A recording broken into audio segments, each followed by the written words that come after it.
அகப்பார்வை உடையோரும் வெளிப்பார்வை உடையோரும் சமமாகார். அவ்வாறே நம்பிக்கையுடன் நற்செயல்கள் செய்வோரும் தீயோரும் உங்களில் சொற்பமானவர்களை தவிர சிந்திப்பதில்லை.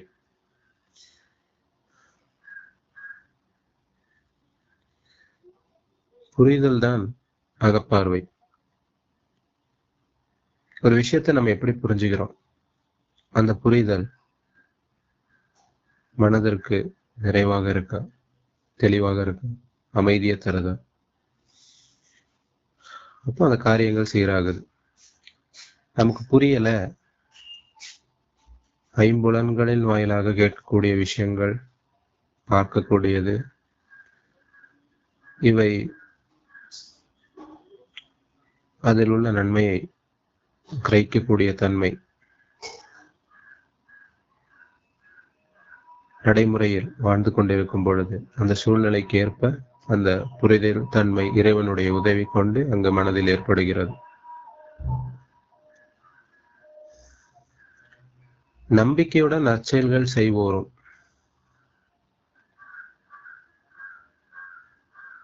நம்பிக்கையுடன் நற்செயல்கள்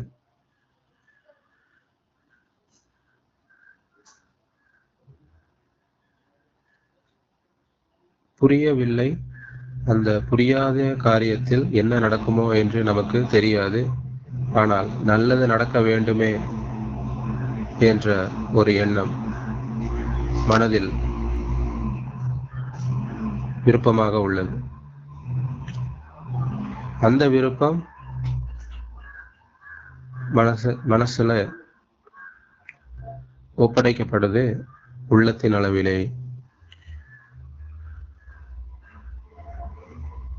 இறைவனுடைய பொறுப்பில் அந்த விருப்பமானது ஒப்படைக்கப்படுகிறது. நல்லது செய்கிறோம், அந்த நல்லது இறைவன் அருளக்கூடியது. அந்த நன்மை இறைவனிடமிருந்து மட்டுமே. தீமை அந்த விளங்கா தன்மையில் புரிதல் இல்லை என்னும் பொழுது அங்கு தீமைக்கு இரையாக்கப்படுகிறோம். புரிதல் வேண்டும் மனிதர்கள். நன்மையானவர்கள், நம்பிக்கையாளர்கள் அந்த எண்ணங்கள் அளவில் புரிதல் தன்மையை கேட்க வேண்டும்.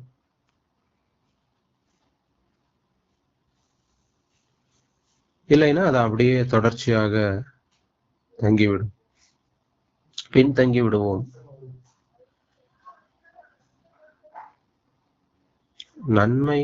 நன்மையில் முந்திக் கொண்டவர்களாக நாம் இருக்க வேண்டுமெனில்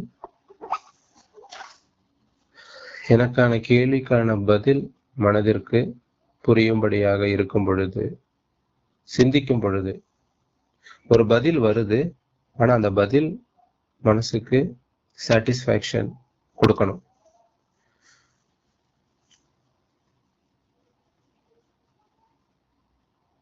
பல கேள்விகள் மனதில் உள்ளது, ஒவ்வொன்றாக தெளிவு நமக்கு பதிலாக கிடைக்கும் பொழுது அந்த பதிலில் உள்ளக்கூடிய சாராம்சம் மனதிற்கு அமைதியாக இறைவன் ஊட்டுகிறான், உயிரூட்டுகிறான். இந்த உயிரோட்டமானது புதிய வாழ்க்கைக்கான பாதையை உருவாக்குகிறது. அடுத்து என்ன எனக்கு தெரியவில்லை, நமக்கு தெரியாது. ஆனால் நம்பிக்கை உண்டு, நல்லது நடக்கும் என்ற நம்பிக்கை உண்டு. அந்த அமைதி நம்பிக்கைக்கான சூழ்நிலையை உருவாக்குகிறது.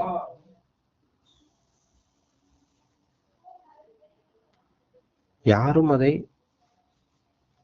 நெருங்க முடியாது. அந்த அமைதி காக்கக்கூடிய, அதனை அழிக்கக்கூடிய, உயிரூட்டக்கூடிய அந்த ஆற்றலிடத்தில் எந்த ஒரு மனிதனாலும் நெருங்கக்கூட முடியாது. அவர்களுக்கு அனுமதியும் இல்லை. இறைவனால் மட்டுமே அந்த சூழ்நிலையை கொண்டு வர முடியும், நன்மையான சூழ்நிலை. இதனை வழிகடக்கவே அறிவு திசை திருப்பும், கவனச்சிதறல், டிஸ்ட்ராக்ஷன், டைவர்ஷன், டீவியேஷன், தடைகளை ஏற்படுத்தக்கூடிய, திசை திருப்பக்கூடிய செயல்களில் அது நம்மளுடைய பலவீனத்தை பயன்படுத்த பார்க்கின்றது. ஆனால் இறைவன் நம்மை கட்டுகிறான், பலப்படுத்துகிறான், அந்த பலவீனத்திலிருந்து பாதுகாக்குகிறான். உங்களில் சொற்பமானவர்களை தவிர சிந்திப்பதில்லை.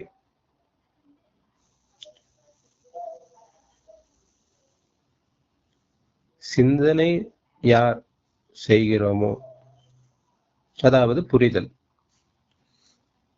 அந்த புரிதல் மேலோங்குகிறது, அதில் உறுதியும் அடைகிறது. அவர் வழிகாட்டக்கூடியவராக இறைவனுடைய பாதையில் இறைவன் தேர்ந்தெடுக்கிறான்.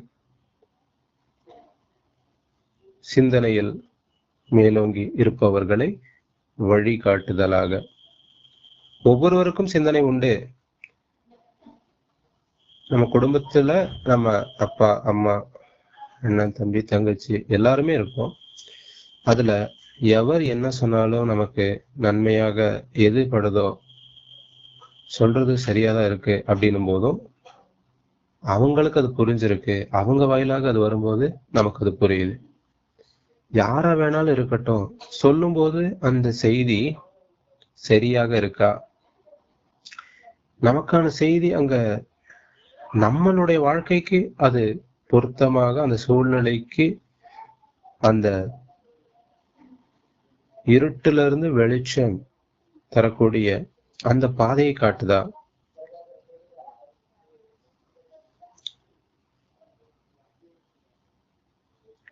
ஒரு விதமான பயம், கவலை, துக்கம், இதுல இருந்து நமக்கு உயிர் மூச்சு அந்த செய்தியை கேட்கும் பொழுது அந்த நொடி, அந்த க்ஷணம் மனதில் சூழ்நிலை நன்மையாக மாற்றப்படுகிறதா? அந்த செய்தி இறக்கப்படுதுன்னு அர்த்தம். இதுக்கு யாரும் படிச்சுட்டு வரணும், ஒரு பதவியில இருக்கணும்னு அவசியம் இல்லை.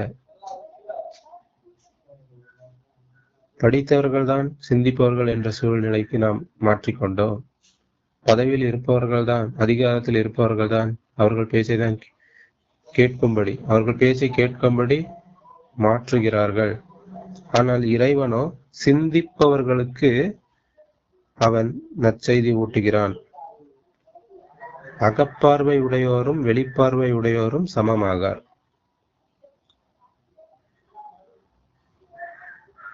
இப்ப மறைவானது, அது கிரகிக்கக்கூடிய தன்மை, உணரக்கூடியது, சொல்றது சரியா இருக்கு, அது நன்மையாகவும் இருக்கு, இது புரிதல்.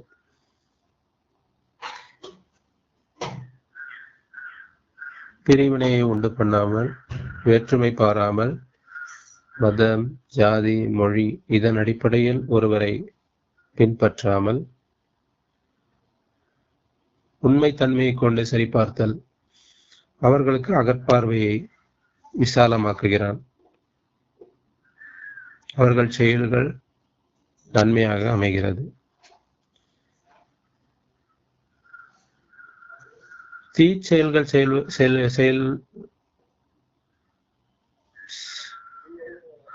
தீச்செயல்கள் செய்யக்கூடியவர்களுடைய செயலை இறைவன் அழகாக மாற்றுகிறான்.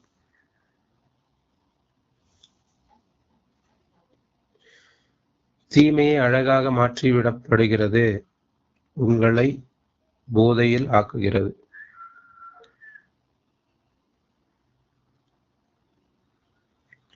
ஆகவே சொற்பமானவர்களை தவிர சிந்திப்பதில்லை. 40-58.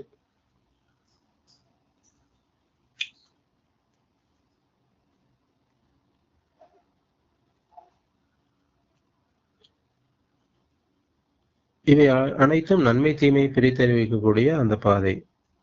ஒவ்வொரு நாளும் நன்மை தீமை வந்து கொண்டே இருக்கிறது, அதன் பிரித்தறிவித்துக் கொண்டே இருக்கிறான்.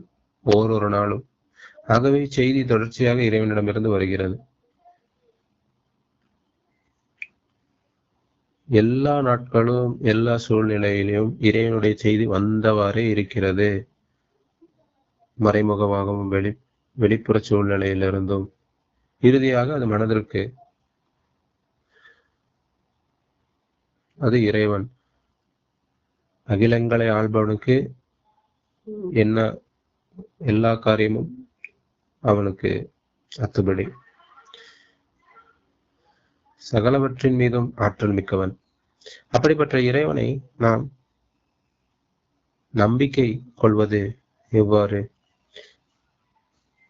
உள்ளத்திலிருந்து வரக்கூடிய செய்தியை நம்புங்கள், உணர்வை பின்பற்றுங்கள். உணர்வுதான் இறை செய்தி, இறைவனுடைய வழிகாட்டுதல். இறைவனை தவிர எந்த ஒருவரை வழிகாட்டுதலாக எடுத்துக்கொண்டாலும் உங்களுக்கு அது பயன் பெறாது, அது உதவாது.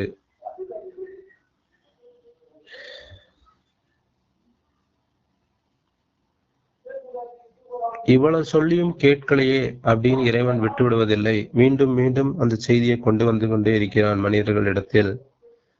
மனிதர்கள் நன்மை அடைய வேண்டி, அவர்கள் பாதுகாக்கப்பட வேண்டி,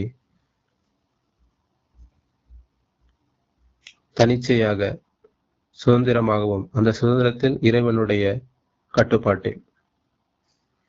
சுதந்திரம்னா நம்ம என்ன வேணாலும் செய்யலாம் அப்படின்றது இல்லை.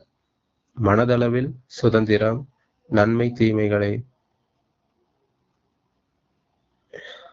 நன்மையை ஏற்பதும் தீமையை நிராகரிப்பதும்.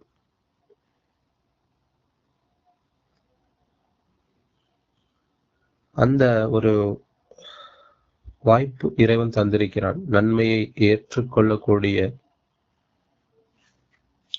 நன்மையை நீங்கள் we can select the goodness, we can reject the evilness. நன்மையை தேர்ந்தெடுப்பதும் தீமையை விலக்கிக் கொள்வதும் நிராகரிப்பதும் அவரவர் கைகளில் உள்ளது. ஆகவே சொற்பமானவர்களை தவிர சிந்திப்பதில்லை. So there is no measurement to identify the people. மனிதர்களை நாம் இவ்வளவு சதவீதம் நன்மையாளர்கள், இவ்வளவு சதவீதம் தீமையாளர்கள், உங்களுடைய சென்சஸ், உங்களுடைய டேட்டா எதை கொண்டும் நாம் அறிய முடியாது. இதற்கு ஒரு டேட்டாவும் கவர்மெண்ட் கிட்டையும் இல்லை, மனிதர்களிடத்திலும் இல்லை. இது இறைவனிடத்தில் மட்டும்தான் இருக்கு.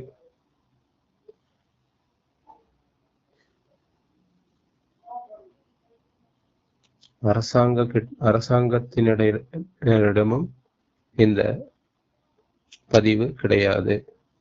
யார் ஆட்சி அதிகாரத்தில் இருக்கிறோம் என்று சொல்லுகிறார்களோ வெளிப்படையாக அவங்களுக்கு பார்க்கறது மட்டும்தான் கண்ணுக்கு தெரியுமே தவிர உள்ளுக்குள்ள என்ன நடக்குது, ஒவ்வொரு மனிதரிடத்திலும் எப்படிப்பட்டவர்கள், அந்த டேட்டா இறைவனுக்கு மட்டும்தான் தெரியும்.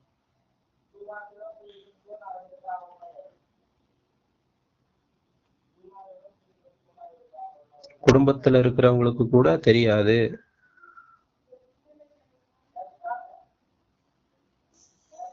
பையன் எப்படி, அப்பாவை எப்படி, அம்மா, புரிதல் தன்மை. இப்பொழுது இறைவன் வாழ வைத்துக் கொண்டிருக்கிறான் ஒருவரை ஒருவர் நன்மையான காரியங்களில்,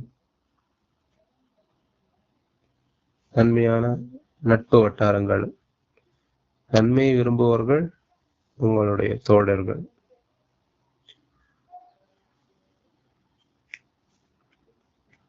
எந்த வயதினராக இருந்தாலும் நன்மையை விரும்பக்கூடியவர்கள் அவர்களுடைய தோழர்கள். ஏனென்றால் அவர்கள் தீமைக்கு வழிகாட்ட மாட்டார்கள், நன்மைக்கு மட்டுமே உறுதுணையாக நிற்பார்கள், நன்மையை மட்டுமே விரும்புவார்கள், பிறருக்கு கேடும் நினைக்க மாட்டார்கள், பெருமையும் கொள்வதில்லை. நன்மையாளர்கள் என்பது நன்மையான குணம். பெருமை, பொறாமை, போட்டி, புகழ்ச்சி, இது எதுவுமே ஈடுபட மாட்டார்கள். அப்படிப்பட்ட தோழர்களை நாம் விரும்ப வேண்டும். இறைவனிடத்தில் இறைவன் அதை அவர்களை அடையாளம் காண்பிப்பான். இறைவன் அடையாளம் காண்பிப்பவர்கள் நம்மளுடைய தோழர்கள். எந்த பகுதியில் பூமியில் வாழ்ந்து கொண்டிருந்தாலும் இந்த சொற்பமானவர்களை ஒன்று சேர்க்க இறைவன் போதுமானவன்.